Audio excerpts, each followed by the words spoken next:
So you tell your PCs when they awaken after having a restful night at camp, when they awaken, they can barely see because the light is so bright. Maybe their water skins or canteens have half the fluid in them, and it seems like um, every moment that passes by, the literal moisture on their skin seems to evaporate. Parched lips, and it's first thing in the morning. Today we are talking about the day of the blazing sun, where as opposed to a day where the sun never rises, maybe on this day, for some inexplicable reason, the sun is at its highest point for a full 24 hours. And what is that like? So, of course, this is the day of series. We get an intro, get yourself topped off with your mind fuel, and come on back. Guys, thank you very much for being here. I'm DBJ.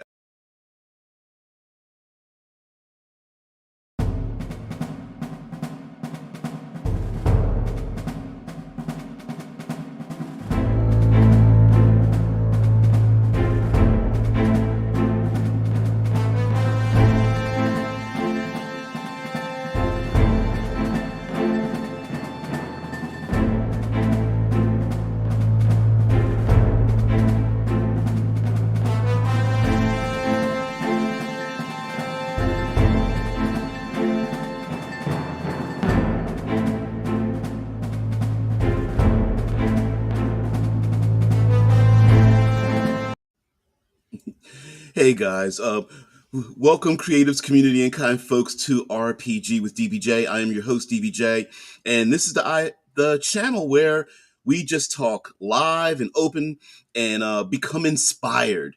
And unfortunately, we have a today we've got a lot related to what's going on in our real lives. I see what you guys are talking about in the chat, and yeah, it's here in the states we're undergoing a different regions are undergoing uh, various issues, whether it's fires or floods and things of that nature.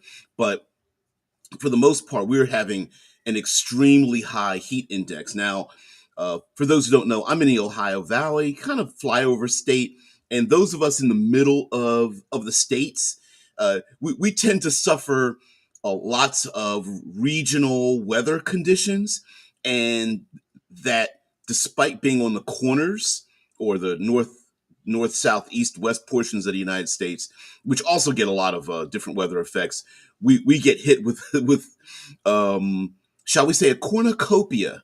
There's not really too much of other nice words we can say about the weather events, and of course today brings up the day of the blazing sun, and um, this could be, considering the idea of climate change, it could be in a fantasy world that the people that live there could be affecting the climate. Now that it could be an effect in the climate through religious means. Hey, there people, cults or whatever, beseeching divine beings to change the weather. And hey, ask asking for rain in one area might deny rain in another area. And today it could just be not necessarily a celebration, but everyone knows that on this particular day, it's the hottest, blazingest, blindingest day of the year. It could be very natural as well. Um, we have ourselves real life farmers almanacs. Maybe there's something similar to that in your fantasy world. Maybe people go to the druids, and the druids have like mapped out the weather conditions, and they go, yeah, hey, guess what? This is when the day of the blazing sun happens, and it doesn't have to happen specifically the same day every year. It could be that they've predicted, well, this particular day is going to happen in August, the next year it's going to happen in mid-September, or whatever the case may be, right? Thanks, Vince. Vince is like, my character looks a bit like DBJ talking about Baldur's Gate 3. Thanks. I think. Hey, he better be a badass. Mm-mm. Drew says that is a long high noon. How should I know when the duel takes place when the sun stays at noon all day? Well, now listen, I don't know how you would. Um, the fun part would be, how do you know when the day starts and ends? Like if you spent up all night the day before and the sun goes down and it's midnight at 12:01, does is there a light switch and the sun is immediately at high noon? Sure. Maybe maybe every child has always wanted to stay up, like trying to, find Santa Claus, and for some reason they just nod off just for just a moment, and then all of a sudden the next day happens. Maybe that's a thing. I don't know how that would work. I really don't know how that would work, but I love thinking about it. Also, if specific activities, whether there's wild animals or something like that, that happen at a particular time during the day, and for example, on a day of the blazing sun, it could be that animals that normally roam around at night and when it's cooler, but at noon they stay hidden. This would happen for 24 hours, as well as the fact that I could see the population, because I love thinking about like what would average people do, and this could have extremely harmful effects on harvests and farming and such. So it could be prepping up until this day is like, hey, listen, we got to run through the orchards and get everything we can, because on the day of the blazing sun, it's just going to beat and batter everything. It's going to dry everything out. And listen, we're tabletop role players. We can take the fantasy and really turn it up. So it might not just be your average hot day. It could be like oh, there's one supplement that I purchased called the Ravaged Wastelands of Kryphoth, and they called it the Kiln.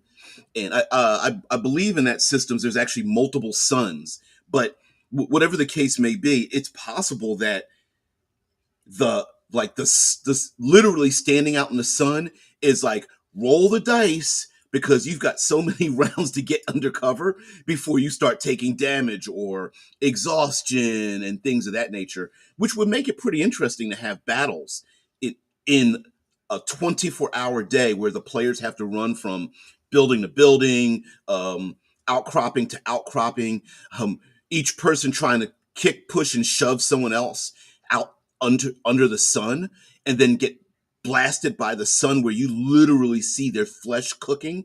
That would be pretty interesting. Yeah. The squad says, anybody ever been to the land of the midnight sun? I have not, but I've been to Alaska when I shut the channel down for a short time. Took a cruise to Alaska, and the sun set at around 11 at night, 11:30, and then rose again about 4:30 in the morning. So it didn't set very long. And for what I understand, if you go up north enough, that the sun gets ready to set on the horizon, and then it just starts to rise back. Like this, you could still see it, but it rises back up. So it's never fully in the sky, or the sun never fully is gone. It's just it set on the really, Vince. Thanks, Vince. Yeah, let's see if I can show this. Come on, let's see if I can show it out. um, wow, live and direct. We're able to see. Let's see if we can show this here. Let's do a side by side comparison. I think that's pretty good. I'm blocking it out a little bit. I think that's pretty good, Vince. Yeah, I guess I am a badass. Um, Deadman says it could be like Exalted, living in the deep south where it is aligned with the element of fire. Yes, we and I've seen this on maps many times. What's the new supplement that came out? Pangea, something in the Stargazer Pangea. Anyway, in the Pangea book, they have a map. It's like a it's proto civilization. This is literally like primordial, air quotes, Earth fantasy realm, And if you go north, south, east, and west, you are literally traveling into the elemental realms. And the day of fire, it could be the day when the elements are out of balance. So there may be other, well, the day of the flood is actually coming up. So maybe on the day of fire, it's where the fire elementals get to play in the world, and the sun is like their beacon, and fire is gives birth just anywhere.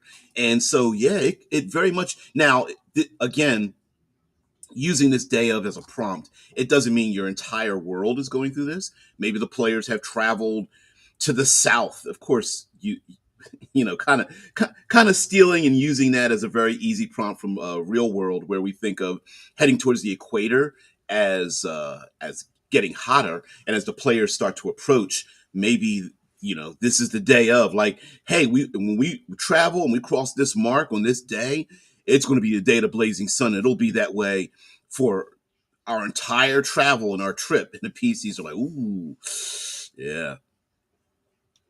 The End King says the blazing sun. Oh no, that's relatable right now. Yeah, that's exactly what I was saying. Like, maybe the timing on the episode is a little off, but yeah, we're going through that right here. At least those of us here in Ohio are going through that, and some other places as well. That the idea that there is having the arguments about climate change and things like that, but uh, I love using tabletop role playing games to, much like Star Trek, making it a reflection of our life. It could, like I said, it could be druids have been, asking for rain in another. This is the end result of demanding rain, too much rain in one area. Well, they got to take the rain from somewhere, and so now there's no rain in this particular region, or there are what would be the fantasy version of, I'm going to call them stargazers, the star readers. And the star readers have been, looking at the alignment of the planets and the stars and the moons and things. And in other places, they've got great, you know, the sun goes up and down, but you cross the mountain range and the sun just never sets. And that would be awesome. Thanks, Vince. Yeah, you're fine. Maybe I'm more of a creative influence than you realize. Yeah. And here's, you're saying, yep, 3 days of no rain in Hamburg. It's like Mad Max land up here. Yeah, a lot of great world building in the Mad Max movies. If you kind of tie them all together, it's kind of cool. Uh, yeah, the Shy Squad goes on to say, I mean, Dark Sun is basically about pollution and global warming when it comes down to it. It sure is. I mean, that was before it was a hotbed subject, right? Yeah, so are we gonna have a Dark Sun extravaganza? I mean, it's not necessary. I think how I would use a day of the blazing sun in a setting would be to overlay it in a place where it's abundant life and growth and such, right? And then have a forest that withers and dies, beginning the moment the PCs wake up and it's the new day. And then, like, by the end of the day, the forests are like blackened and smoking and smoldering and such. I think that would be awesome. Even a mountain range with snow-capped mountains, and there's cool breezes, and the people there wear like heavy furs because it's not quite winter, but if you go in the higher elevations, cold, and then have the blazing sun happen, and you just have river runoffs, maybe the shorelines of rivers and lakes starts to retreat because the you could literally see the what happens when evaporation. Woo, where my brain? The evaporation of the lakes and rivers as the it starts to retreat down into basically a dry riverbed or something. I mean, I would frame it like you could literally stand on a lake shoreline and see the water retreating away slowly. That maybe even by midday, and of course measuring the time, unless you have clocks, and or some other method, it might be kind of difficult to measure time as well. Um, Maybe even getting one of those short rest, long rests might be pretty difficult unless you can find a really good place to to rest. And that's just yeah. The King said, I had homework over the weekend to read The Heat Will Kill You. Oh wow. At the same time, my AC stopped working until Monday, so I'll just read it today. Wow. Ugh. Oh man. Hey, maybe on this day, those that can generate like ice and heat and shade are are well valued. Like, how many people want to sleep under their tensors or their regular un unnamed floating disc spells because it's just a lot of shade or something, or I don't know. Chill touch is actually not chilly, but rays of frost and things like that. you know, the End King says Mad Max even has bards. It all relates. It sure does. That's how we get the stories. Technically, all the Mad Max stuff is spoken of in past tense, I guess. What about on that day the deserts get a small sheet of glass on top? Um, the Sea of Glass. It's a desert of desolation. The Desert of Desolation series images and the Glass Sea. Let's see if I can find some images of that. I mean, technically it wouldn't work that way, but I still think it's very cool to have ships with ice skates on the bottom, like sailing craft with ice skates on the bottom, and sea of glass. Let me see. Nice. Let's see if I can find something here. No, not real ice skates. Okay. Desert of Desolation, and this is it's a little bit of a railroady. There's an image. Okay, all right. Okay. I gotta share this out. So anyway, there is a in this module series, there is a little bit of a railroady effect to it, even though it is kind of sweet to have something like that. And in this series, the player characters are responsible for releasing an Ifrit. It's hard to get that image large enough. And to stop the Ifrit from wrecking the countryside, they have to release a Jinn, and the Jinn and the Ifrit start battling. And because of their battles, they create. Let's see if I can find a larger image of this. And someone's got it on Etsy. Not much bigger, but if you can really take a look, right in the middle, it's like a purple worm, complete with the little um, stinger on the tail, and then this is a sailing craft with blades on the bottom, like ice skate blades, and a like a gossamer styled thing here. It's kind of cool. Kind of cool. Anyway, what do you guys have to say? Is it, or is it the only day hot enough to forge adamantium or to create several magic items? Ooh, the sun. y- People use when the sun reaches its apex. The forgers population use mirrors and magnifying glasses to light a forge. Maybe it's like a sun forge rather than lighting a fire. Maybe it's the magnifying glass cooking people underneath it. Although I could see that being used as a weapon of mass destruction as well, right? So that's a pretty good idea there, Vince. There could be tiny fire elementals raining on certain parts of the world. Hell yeah. Hell's yes. Little fire methods raining down, having fun. or it could be so bright that you cannot go out without some kind of sunglasses, or you would get blind. Maybe the blinded condition, if we want to talk about D20, the blinded condition is the norm, and you have to wear something like veils or glasses, look through thin sheets of, I don't know, quartz or something like that. Yeah, all fire spells are enhanced on that day, or at least you can't put them out. Maybe they're all maximized, right? Hey, what's the maximum amount of damage? They all do that, or um, the all the effects of them are like added like 50% or double, like double range, last longer. Um, you know, roll twice, take the highest. Yeah, yeah. Or all the anti-fire stuff is hell. Maybe things that are even immune to fire is dropped down to like maybe just resistant to fire. Or it's just it's a playground, right? Like all the you guys talking about fire elementals and salamanders and some other crazy fire things are like, yeah, I get to come out all day long.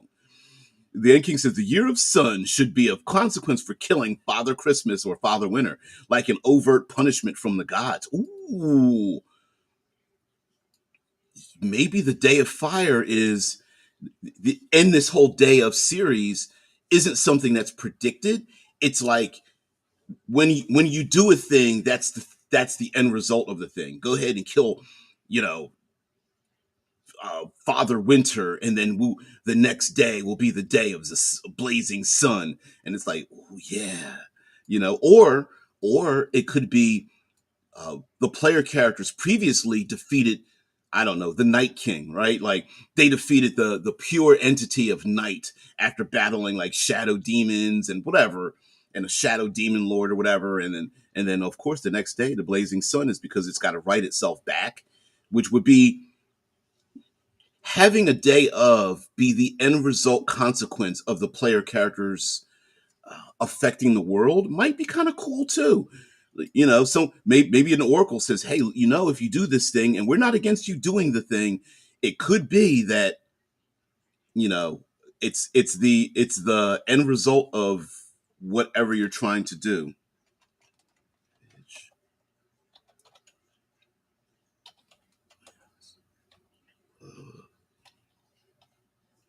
I think it's Wastelands of Cryfall. Let's see if I can find it. Images, RPG review. There it is. And let's see if we can visit here and then bring it up. There it is. A ravaged wasteland of Cryfoth. We survived, but at what cost? Um, yeah. Anyway, let's see here. Deadman says Exalted has 5 elements. Fire in the south, where it's aligned with fire. Yep. Water in the east, where it's aligned with water. Ice in the north, where it's aligned with air. Forest in the west, where it's aligned with wood. Yeah, and a giant mountain in the middle, where it's aligned with earth. And that's an Exalted. If you guys don't know about Exalted, it's the game of the bucket of dice, right? You know what I'm talking about there, Dead Man. Yeah, it's like I'm gonna roll 127 d6 d10s or whatever. It's all d10s. Yeah, based on the heavily modified rules from the original Vampire the Masquerade White Wolf Gaming. But Trudenfuss says Nurgle, the Mesopotamian deity, is summer, heat, and death. And some people make the case that the season sorry. Some people make the case that the season that Demeter lets the land die because of the daughter's abduction is summer, not winter. Yes, that is the. It's the. Uh, I'm going to butcher the mythology, but it's the idea that the Demeter's daughter is taken away, and I think I've heard it where it was like Ares or maybe the god of death or something, Hades or something like that, took Demeter's daughter, and then they made an agreement that because she wanted to go away anyway, and so for 6 months out the year, Demeter is like she's happy when her daughter's around, so the harvests are great, but when her daughter goes away, she kind of like, oh, this sucks. She's with this bastard or something like that, and then she ignores the environment, and that's where we get like heavy summer and winter and things like that. I think a similar story could very easily be inserted into fantasy gaming, where for some strange reason in fantasy, despite being a uh, polydeific worlds, we have clerics that are monolithic. They only believe in one of the gods. But really, maybe the population just believes in many of them. You have a pantheon, and that pantheon has intricacies that cause something like this on the day of the blazing sun. So yeah, I think it would be kind of cool. Vince says, or the day where you can destroy cursed magic items by burning them in concentrated sunlight. That would be pretty interesting. Maybe they really do have like giant magnifying glasses held up by like brass and bronze like structures, and people can throw things under it that can't normally be destroyed. And I don't know, a cursed black steel that's thrown underneath it, and that lights them on fire. Things that could never be destroyed, and light it on fire, melt it down into nothingness. Of course, people could be tortured by it, or maybe there's a cult that literally wears circles of crystal over their eyes to burn their eyes out, but they gain like great power from it. I could also see reframing, repurpose your shadow monsters into daylight monsters. So instead of black shadows, you have daylight beings that run around and they're like pure light instead of shadow. I could see, instead of, I don't know, shadow dragons or something, there's like blazing light dragons, because the blinding light absolutely can, you can just use the same mechanisms as like a globe of darkness would be a globe of light so bright. You ever as a kid, I know you guys have done this before, you ever take your a bright flashlight or light bulb and put it behind your hand, and you can actually see the light come through your flesh.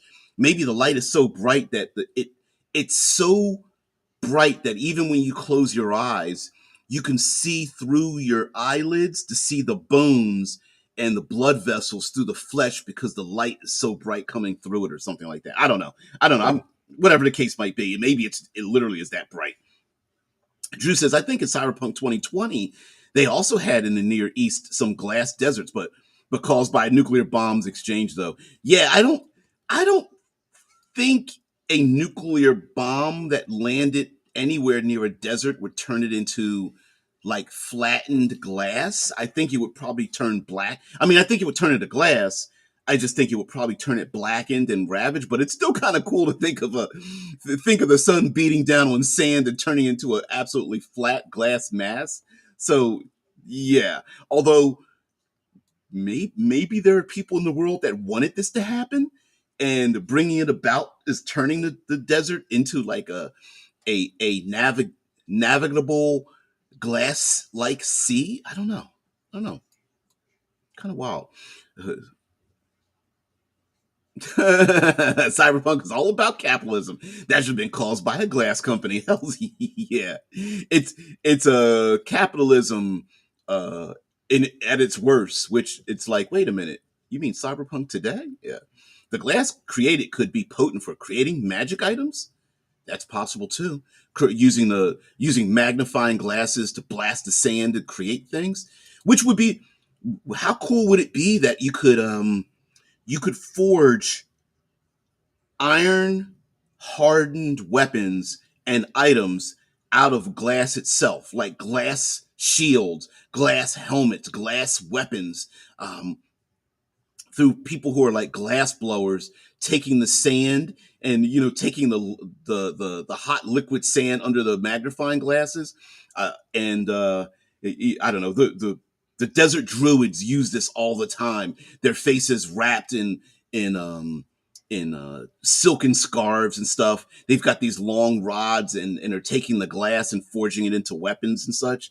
That would be kind of cool. And there's only one day you could do it.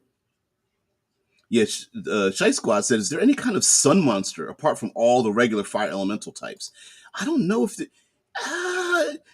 this relates to the other day, right? Like white being purity and black being evil, and like maybe this is something where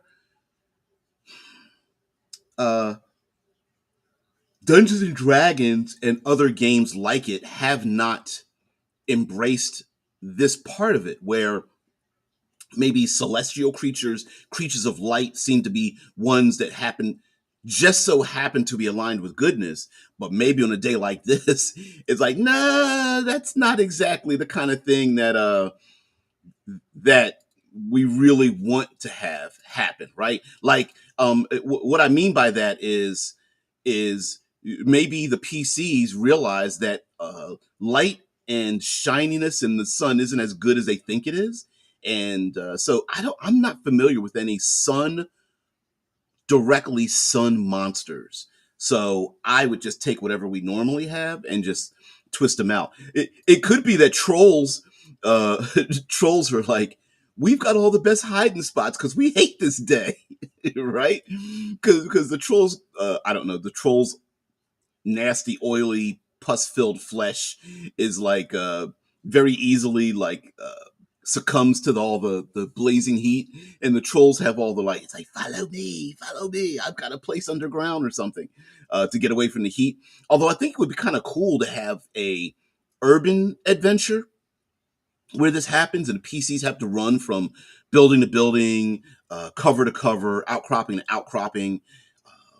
You know, bad guys and adversaries locking the doors behind the PCs. They're trying to batten down the hatches while the player characters feel their robes and cloaks starting to catch on fire.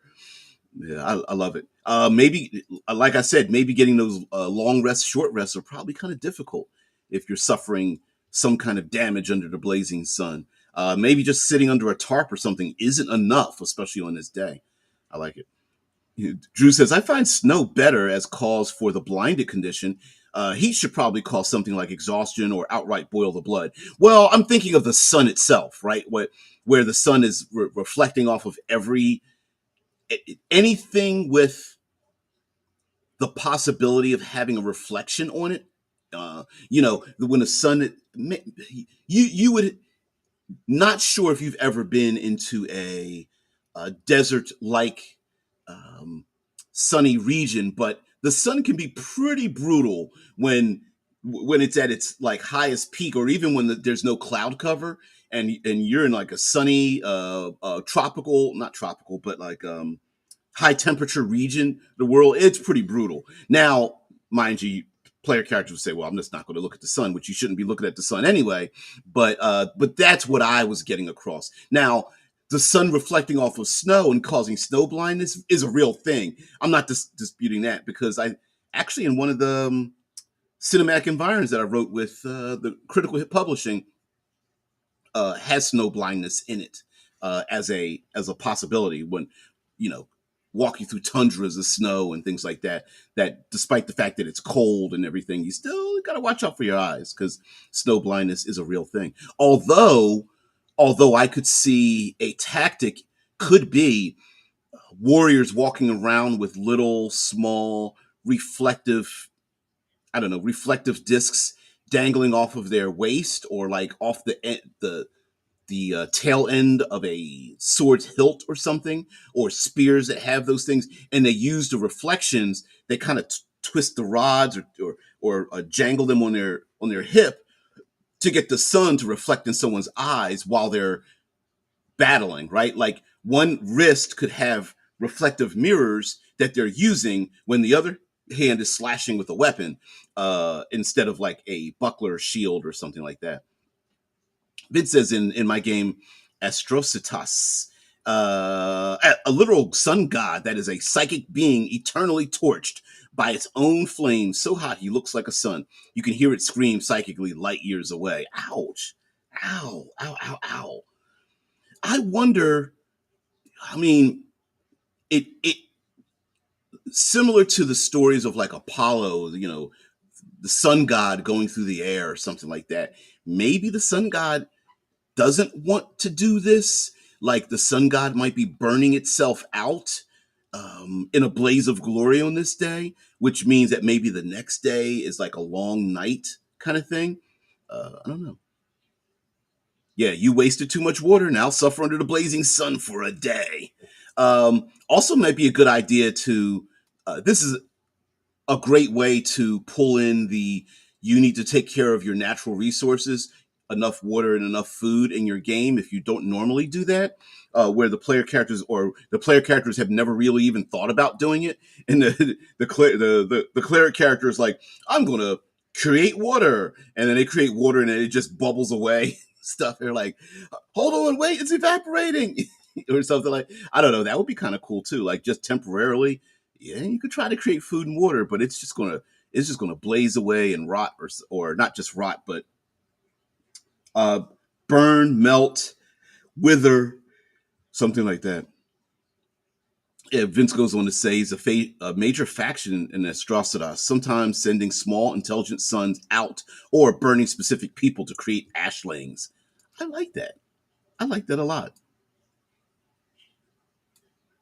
Yeah, Drew said, yeah. Have you ever driven while the sun rises? I think both exhaustion and blinded can work. I've driven into the sun and I had to pull over at one point. I was just like, because you can't drive and just keep your hands up and try to peek through your fingers, but then the sun is rising and all that. Yeah, yeah, it's pretty rough when here in the States when we have time change. When I head to work, there is a path that I take traveling where the sun starts rising, and that's pretty brutal too.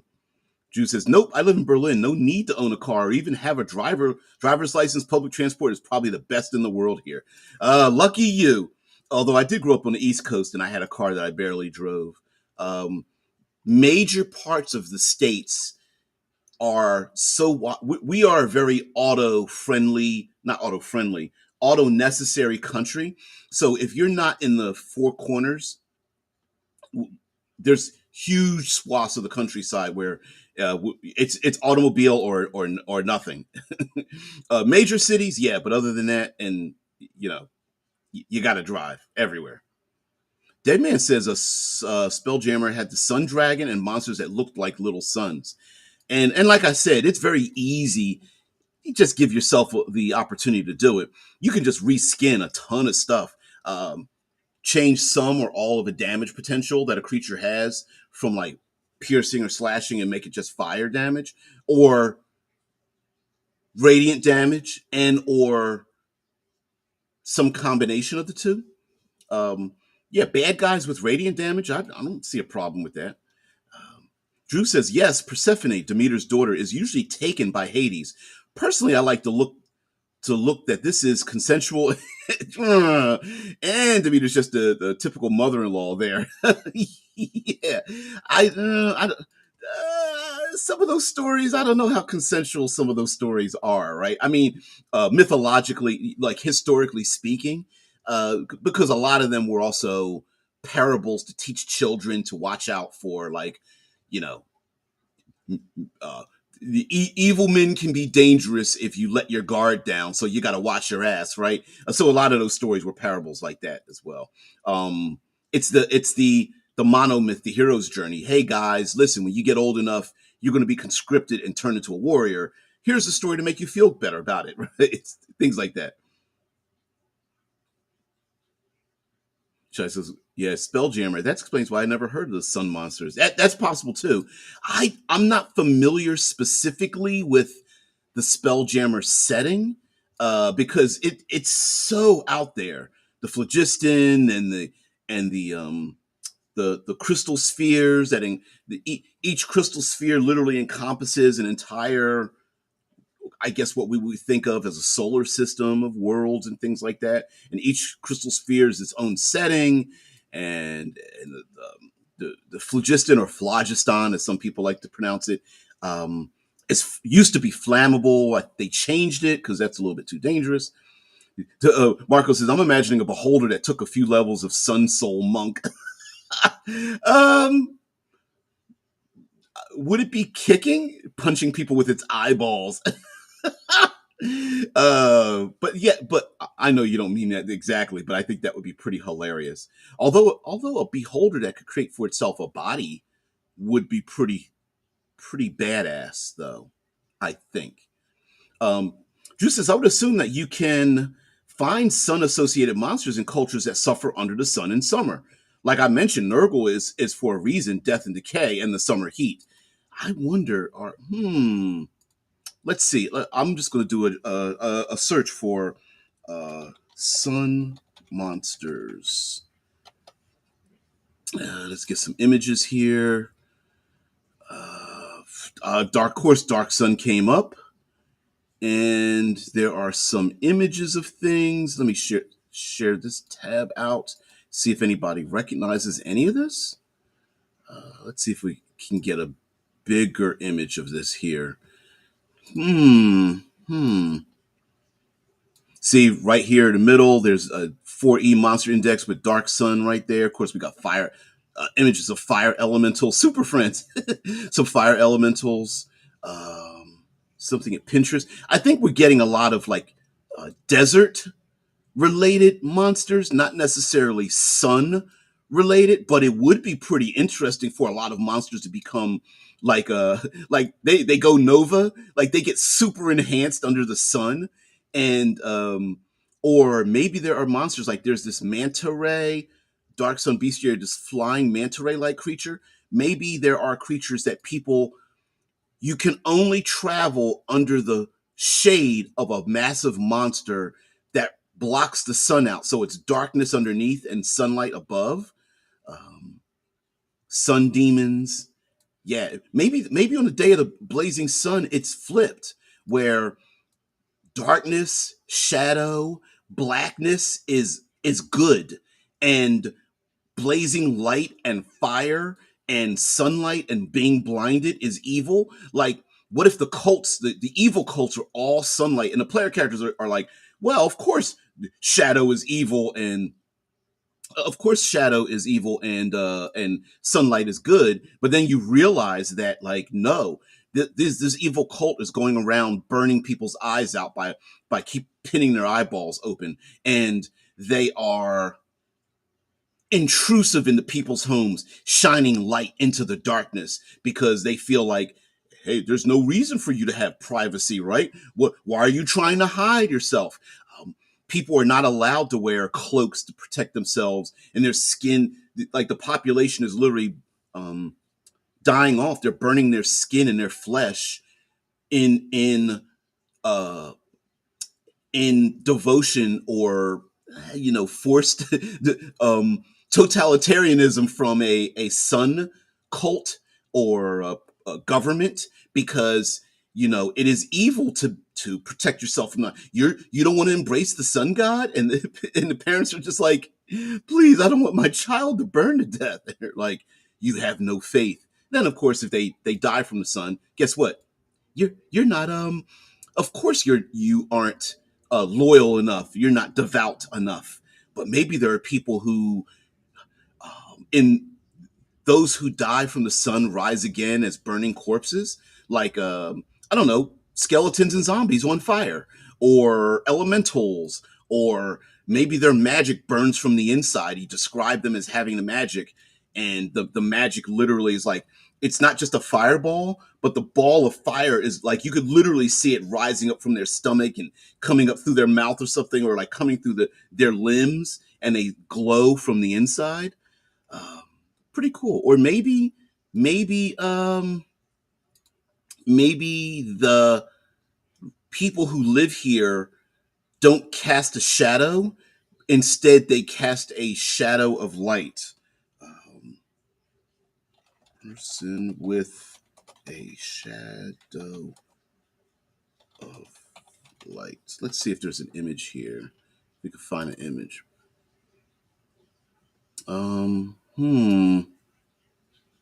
I wonder if someone's done this before. Nope, nope, nope. And I know I've seen an image like that where someone's shadow is actually formed of light instead of darkness. Hmm. or or there are maybe there are clerics and such that can create shadows, and people are devoted. Let's see. Uh, hmm. Nope, nope, nope. Not getting a good image. Everything's dark. You'd have to have somebody like it would have to be artwork or something. But I swear I've seen it before. Um, yeah, maybe. Oh, what? I wonder what the world would look like if shadows and shadow demons become the good guys in the world, right? So shadows, shadow demons are all tend to be like they want to drain your life and all that kind of business. But maybe they just really want to have friends. And by giving the people who need to survive, by giving just a little bit of themselves, they are then protected by the shadow beings who survive off of giving just a little bit of their life. So there are people who have made these connections in a certain kind of way with shadows that dwell within them, or walk alongside them, like literally casting a shadow, and then but that shadow is alive or something like that. Yeah. Shaisas goes, nullifying the create food and water spells is essential for outdoor adventure. Hell yeah. I think that's some people wonder why Dark Sun, the setting, isn't created yet, but in the current rules of fifth edition and Dungeons and Dragons, which are actually two separate things at this point, the way the rules are set, they would have to nullify so much stuff to make Dark Sun even viable, let alone the psionics part of it, which I'm one of these like NSR kind of people. It's like spells are just psionics. You just have to. It's just semantics. All you got to do is just rename it, and you're done. But anyway, but yes, it's possible to do Dark Sun, but you'd have to go around. You'd have to get rid of the create food and water. You have to get rid of what's the other spell? The tiny hut spell, the Leomund's tiny hut, or tiny hut without the Leomund part. You'd have to get rid of being able to instantly find food and water. Is it Outlander that doesn't get lost, or the Ranger that can always get food and water? Like you'd have to go around and delete all that kind of stuff, or at least heavily, heavily curtail it. And that's pretty, I don't know. In L5R, Legend of Five Rings, suits let's see, Sudao was the reborn sun goddess in mortal form. She used, on occasion, her katana to reflect the sunlight into the opponent's eyes. Yeah, yeah. Miyamoto Musashi, the we're going to have a battle, but we're going to do it on my terms, and then waiting for the sun to come at the right angle and using the sun to reflect it in the person's eyes, or fighting with the sun behind you would be pretty interesting. Yep, Cloak and Dagger. Ooh, Cloak and Dagger. Yeah. Yeah, Slices. That's why they walled off the world of Athos and Planescape. Magic items would have broken the game. Yep. Yep. Yeah, absolutely. I mean, you have to silo things like that. Let me see if I can get a good image of uh Marvel's Cloak and Dagger. Not the television show. But okay, television. There was a television show. Yes, yes, yes. Which wasn't actually that as bad as I thought it was. It wasn't. I mean, it was a little teen drama ish, but let's Cloak Dagger comic costumes comic. Yeah, let's. Is it showing up? There we go. Yeah, yeah, yeah. Okay, there we go. I wasn't sure if you could see it, but yeah, Cloak and Dagger. For those who don't know, and it's a comic book series, and it takes, of course, um, we all know about like the tongue in cheekness of different things, but essentially in Cloak and Dagger, you have two characters who were um, mutants, and sometimes they were affected by outside sources, and the characters are intrinsically linked. So Cl- Dagger is the one that creates light. Cloak is the one that has darkness, and he can feed off of her light so that he doesn't suck people's souls. And she is overcome with the light, and so she's able to expel her light out, kind of like a preventing her from going supernova by being embraced. And there's always been this. I don't want to say love hate, but they have an intimate relationship, but it's never been um, stated whether it is like a sexual one, but it's always been intimate. So they're always linked together, even when they've tried to have their own separate lives. They always got to come back together and things like that. But it would be pretty interesting to show. Oh, there are people who are cosplaying it. A bit difficult to cosplay that outfit because it's very um having that cross on the front that dips down way down into the navel and trying to lot of glue, ladies, lot of glue. Mm-mm-mm. But anyway, yeah, Cloak and Dagger. What is Cloak and Dagger? I don't know. What is Cloak and Dagger? But Drew says, I think that police violence thing, it was handled not bad. A TV show. I agree. I it Mind you, the characters were a reflection of the streets, right? She was the pretty girl from the high class, high value neighborhood, pristine. She kind of represented that. He was the ghetto kid in the hood, and things like whatever. In the TV show, they didn't take that as far, but in the comic books, it kind of represented that as well. Very, very on the nose kind of thing. But if we take this and want to shift this over into like a role playing game kind of concept, especially on the Day of the Blazing Sun, I could see this very well having this idea where, again, um, taking away the idea of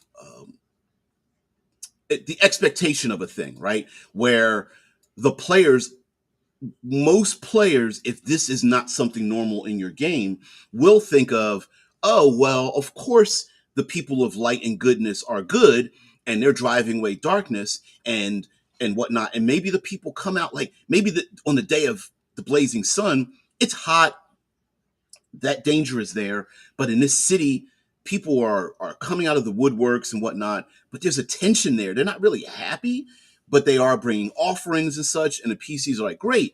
All right, this is a great place for us to settle. We could take our rest. We don't have to worry about the deep, dark evil that's out there. And it could be that the shadowy evil is trying to, what the players didn't realize is they're trying to free the people in this city that's been ravaged by blinding light. They have no privacy. They are being burned, alive under magnifying glasses in the town square. People's secrets and personal lives are being aired. Their public, their laundry is being aired to the public in a nasty kind of form and stuff. So I like that. Yeah, Drew says I like how they work in various Marvel games that they synergize with each other is usually well done. It's true, and I like characters that do that. Would be kind of cool in this Day of series, by the way, as a reward, because we really didn't talk about like special magic items and things like that, but as a reward for engaging in the storyline, maybe there's something that they acquire that they can't really acquire at any other time. Like, I don't know, there's a living dancing light spell that becomes best friends with the player character, the fighter or the barbarian or something like that, and the balls of light are like their best friends or something. Or will-o-wisps. Why didn't I think of will-o-wisps? Will-o-wisps or will-o'-the-wisps, balls, glowing balls of light that run around and drain people's lives. Maybe those are things that come out during this day, and the population uses them, or they have like um, there are sacrificial individuals that go to the city square to give of their life so that the will-o-wisps protect the outer. They're almost like the equivalent of city guards or something like that. You know, there's any number of ways to reshape, reform. Again, going back to the elemental part, you know, we think of elementals as being straight up ball, like semi-humanoid balls of fire, but maybe they're more humanoid than we think they are. Humanoid, human-sized, walking the city streets, used as foot soldiers or something like that, or literally stepping out from under, like we, we you know, we get J.J. Abrams lens flare effect, and that's how they transport themselves. You get the lens flare, and it's like and then they almost walk out of the lens flare like it's a boom tube or something. Yeah, Cloak and Dagger fed on emotions of people. Dagger fed on hope, and Cloak feeding on fear. Thank you there, Dead Man. Yep, yep, yep, yep. It was, and a lot of the stories they told with those characters, it wasn't really about them being classic superheroes. It was about them engaging in other people's lives and telling that story, which would be pretty interesting. That maybe like um, the day of the blazing sun is when the darkness was beat back, and the player characters are like, oh, there's a balance here. We need to keep the balance. This is what happens when darkness is driven back so much that physical darkness just doesn't exist anymore, at least for 24 hours till it rushes back in. And yeah, or there's a secret realm underneath the city where agents of the blazing sun try to travel down into the deep, dark reaches of the cityscape, um, dark alleys, the sewer system, and such. And they're trying to go down deep enough to shine light, using mirrors to shine light to blast the darkness out of there. And maybe the only way to survive, the players are like, the hiding places are becoming lesser and lesser, or or the player characters have to hide amongst the population, and some of it is a little bit awkward, like I don't know. They are challenged with having maybe the people in this city fight with like do blind fighting. That's a special thing that they do because they've looked at the sun so much. You know, from a young age, they've sat there on the hillside, eyes wide open, their retinas being burned out. But at the same time, they fight with these glass swords, sharpened by melting the edges, and they're able to reflect light through them. What are some great spell like effects that affect light, like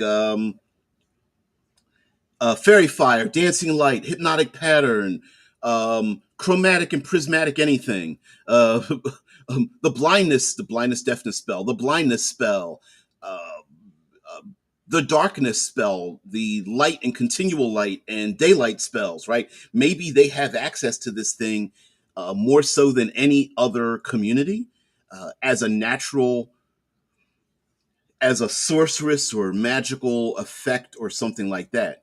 Um, I also like to think that on this Day of series, that when player characters come upon communities, because I'm always talking about the players coming to a city, right?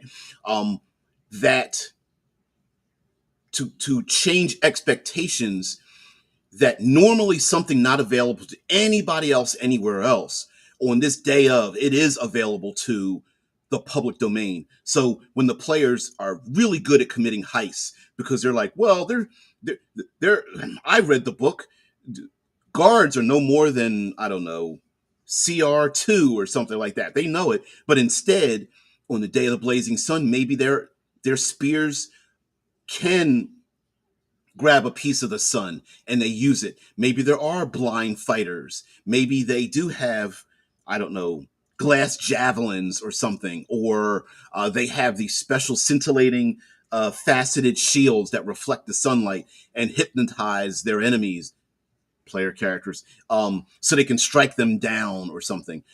Maybe that dark hood that they put over someone's head, if you turn it inside out, it's blazing light on the inside, right? It's black on the outside, but blazing light on the inside, or something. Or what is it? Maybe there's like bliss zombies, instead of undead, shambling people going like, oh, they're dead or whatever, and you strike them down. Maybe there's bliss zombies. Maybe people are so suffused with light and tranquility and peace that they want to give it to other people, but doing so just is, it's like it burns away your free will. You just become so overcome with the pleasure center of your brain that you become an NPC. You basically air quotes die your character. So maybe they walk around like mummies and such, but they are actually smiling. They have like fake smiles in their face, like blasted smiles in their face, very much like a Joker putting the grimace on. Their eyes super wide, tearing up, bloodshot and red, barely able to see. Which a community of people who, in many ways, are blind would not be affected by visual illusions and effects like that, like mirror image and hypnotic pattern. Maybe they just aren't affected by those things because they can barely see them, or they've seen them so much that it doesn't matter. Like displacer beasts, they haven't, we don't see the displacement from displacer beasts at all. Things like that. So anyway, you guys get the point. I kind of like it. I kind of like it. Um, anyway, thank you very much for being here on the day of the blazing sun. We do have other things. We have, of course, this next 2 weeks set up. Please, if you've been here this long, do me a favor. Like, share, subscribe. Go down to the doobly doo. Let people know about the channel. Just give me a thumbs up. Um, Again, a request.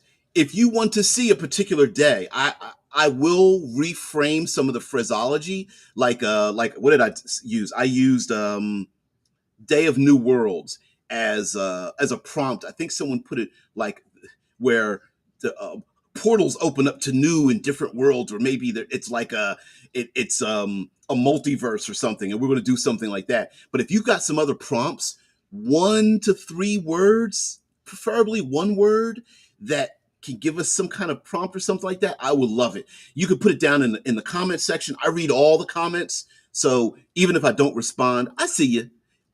So anyway, guys, I don't want to take up too much of your time. Your time is very valuable. Thank you very much for being here, especially all of you out there that are literally under the blazing sun as it is right now.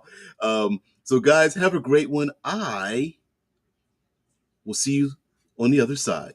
Peace.